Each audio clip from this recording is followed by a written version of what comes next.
The death of a young Kurdish Iranian woman has sparked unprecedented protests across Iran. The security forces have cracked down. The supreme leader has dismissed the protests as violent riots, instigated by the West. But almost 3 months later, there is no sign of the protesters backing down. What started as a backlash against hijab laws and the morality police has quickly progressed to a violent condemnation of an authoritarian state. Protests have rapidly spread through Iran and across the world. It's one in a long line of revolutions for freedom in Iran. But this one feels different. It's led by the TikTok generation. It's men and women protesting together. It's a radical backlash against an authoritarian regime that suppresses the rights of women and, by extension, everyone. So why this time have the ideals of freedom spread so quickly across Iran and the rest of the world? What does women life freedom mean to generations of women that have been suppressed, controlled, and censored by a patriarchal regime obsessed with power and dominion over the thoughts and bodies of others? And how can other countries, such as the United States, avoid this descent into tyranny?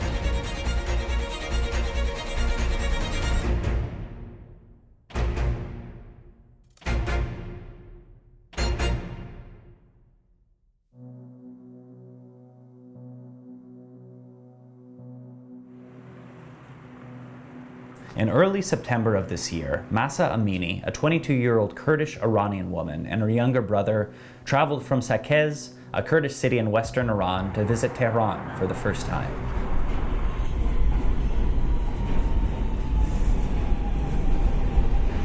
As soon as they get out of the metro station, Mahsa faces Iran's guidance patrol, the religious morality police, tasked with enforcing strict dress codes on women in public.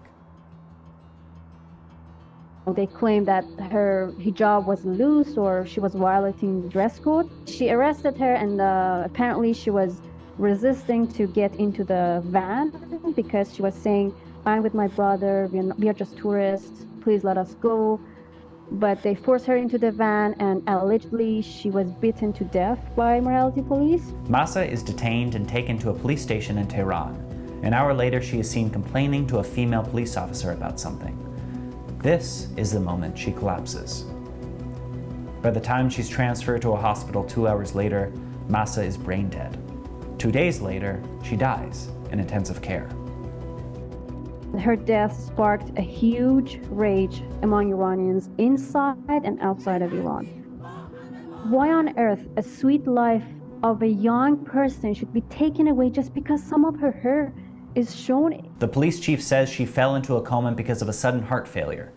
State-owned TV broadcasts fabricated claims that Mahsa had a history of heart disease. Morality police is an organization established by the Islamic regime to keep control over appearance of women, the hair actually. Iranian women, they've never been without hijab during all these 40 years.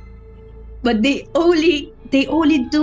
don't do it in a way that they want. You know, how oppressive they are, how serious they are about it. It's just a little hair here allows them to kill Iranian women for such a tiny problem. Well, it's quite the irony, isn't it? The morality police is the police which kills, tortures, and abuses people, and they call themselves morality police. There is nothing more immoral than these monsters. The purpose of the so-called morality police is just to spread fear among people. How can someone speak about morality when they are immoral themselves? What they care about is to be in control.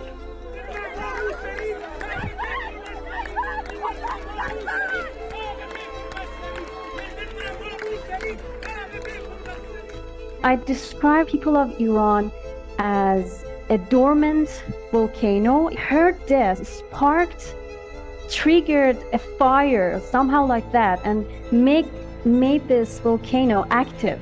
So it's erupting, and it keeps erupting every day.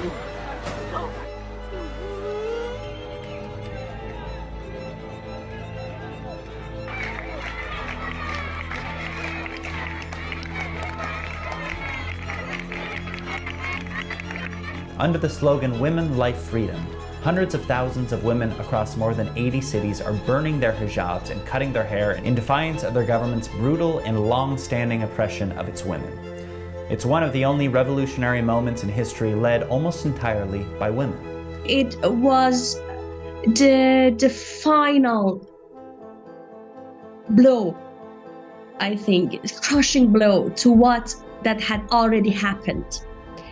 You know that during the 40 years of the rule of Islamic Republic of Iran, we have gone through deeply rooted crises, whether political, economic, cultural, and even recently environmental, whether from domestic policies to international ones. I think people of Iran have already found themselves in an endless dead end. All the suppression in environment activism, in journalism, in economy, in any sort of freedom of speech, freedom of religion, freedom of any civil rights, anything. And they strongly believe that instead of trying to find sufficient and effective solution for this crisis, the regime of Iran has always tried to suppress and control its people. Failed policies that is based on ideology, religious ideology, has failed to bring prosperity, welfare, human rights protection for its people. For the first time, I think, during the last days, they're all come to this idea, they are of this idea that this regime is deeply inefficient. And they must go.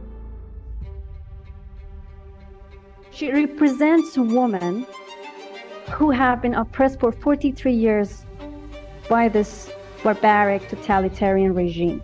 People in Iran, inside and outside, started taking to the streets, screaming and chanting against this regime, and just shouting their own freedom, their own basic rights, because they know that if this regime keeps being in charge, they cannot reach their true potential and true freedom. Our wings are clipped. We are capable of fly, but our wings are clipped. The main important reason that people hate about this regime is that they use religion, Islam, just to justify their behaviors and action. Whatever they say, they say it's because of God. We kill these people, it's because of God. We send proxies to the other countries, to the neighboring countries, because of God, because we want to, promote God's message everywhere. We are not calling it a protest. It's a revolution, definitely. And yeah, it's been almost 60 days, it's ongoing, and I think people are getting braver and braver every day. They are like, they're not going to take it anymore. Under Iranian law, women are treated as the property of their husbands, requiring male permission to travel, take certain jobs, or obtain a divorce. Iranian women are forbidden from riding bicycles, dancing in public, working alongside men, or watching men's sports. The Islamic Republic has imposed its own image on its people and forced the women of Iran to proclaim Islamic ideology on their bodies with a compulsory hijab. There's no freedom of speech in Iran, so any effort to criticize these laws can result in arrest, torture, or death, all in the name of Islam.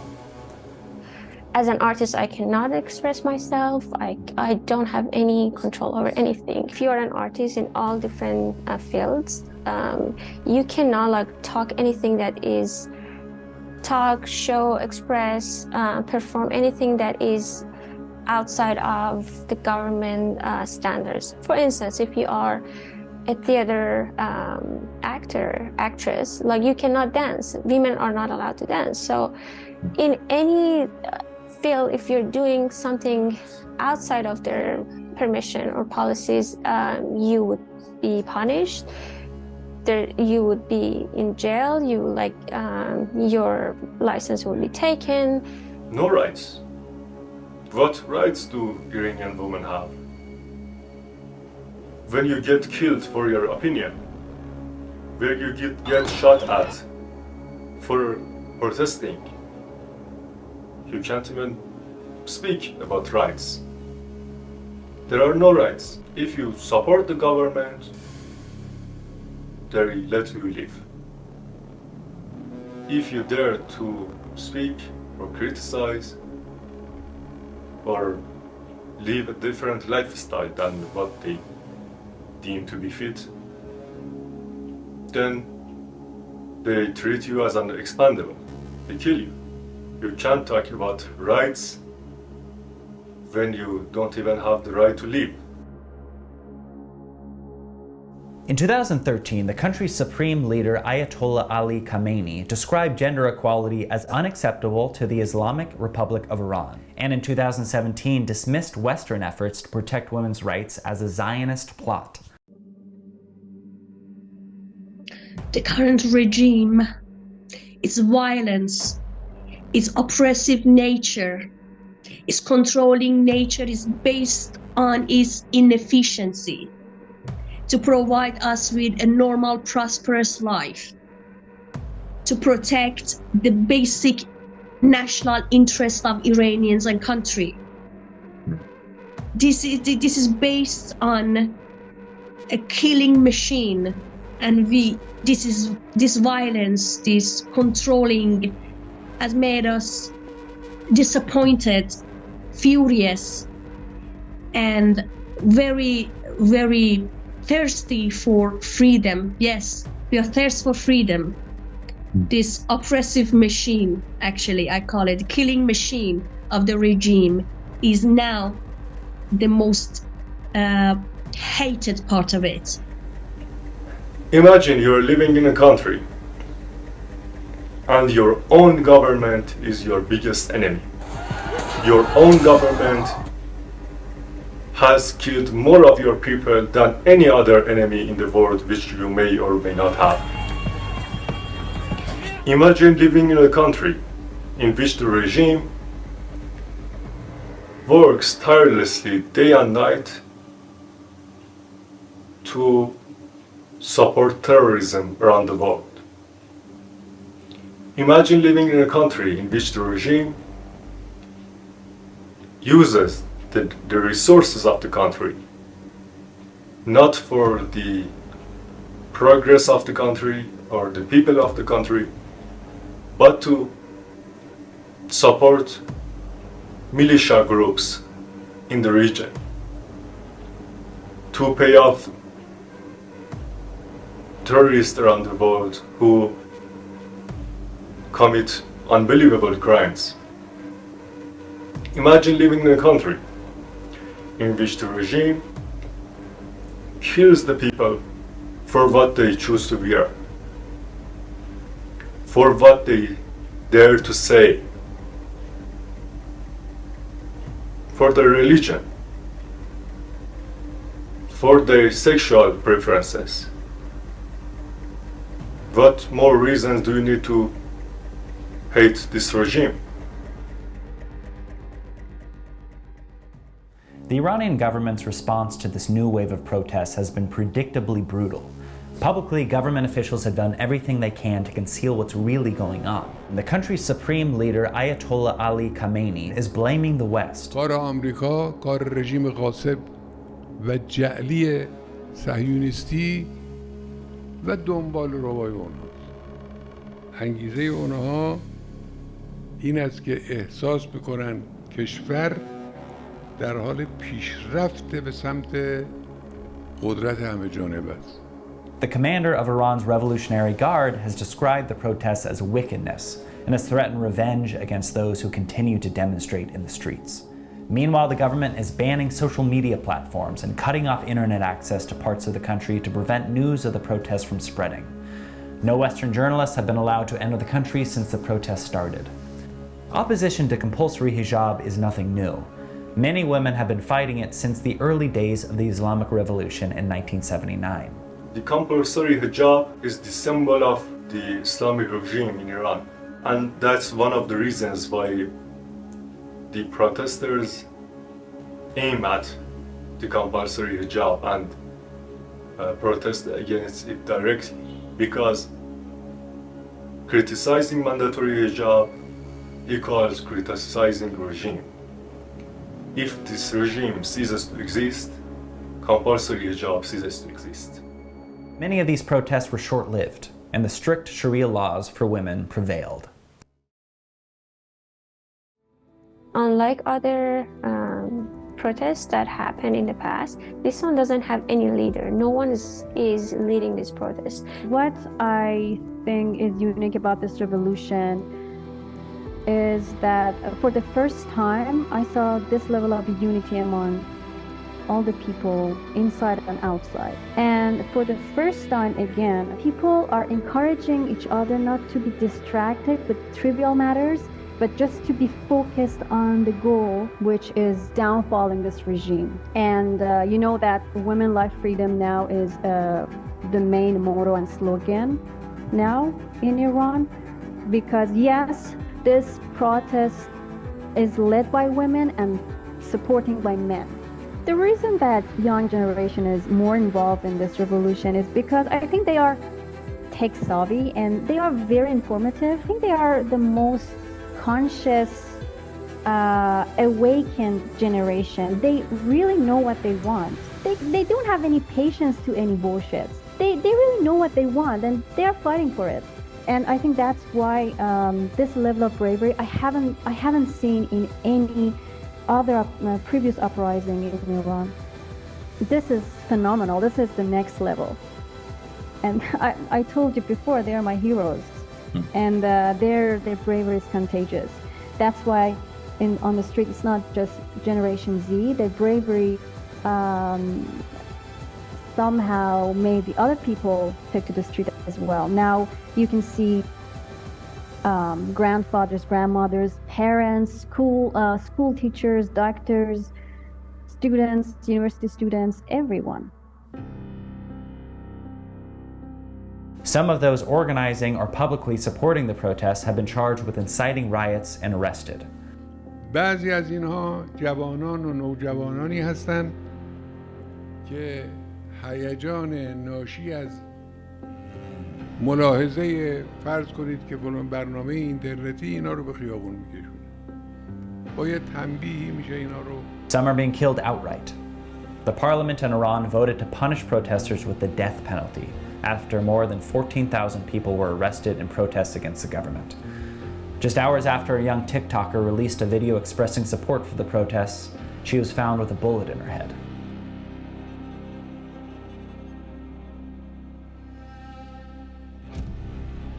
Iran's Revolutionary Guard has revealed that the average protester facing arrest is just 15 years old. As of this recording, Iran's government has killed more than 450 protesters and arrested more than 25,000. On December 8th, Iranian protester Mohsen Shekari was executed by hanging after being convicted of waging war against God for slashing a security officer and blocking a street.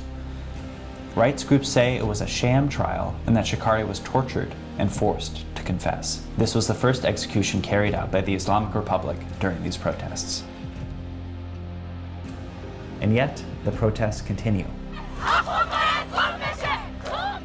After 3 months of protests, there have been rumors that the Iranian government is placing hijab law under review and considering abolishing the morality police. But no official statement has been made. The New York Times falsely claimed it as a victory for the protesters, but Iranians know they are lies and empty promises to mislead foreign leaders and countries. The revolution continues on as the protesters take no concessions short of a complete overthrow of the regime.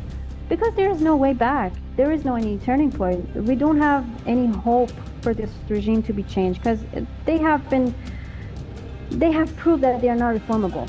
Enough is enough. We really cannot take it anymore. Now you can see many school kids on the streets chanting against this regime. So do you think that this is just a simple protest? No, this is a revolution.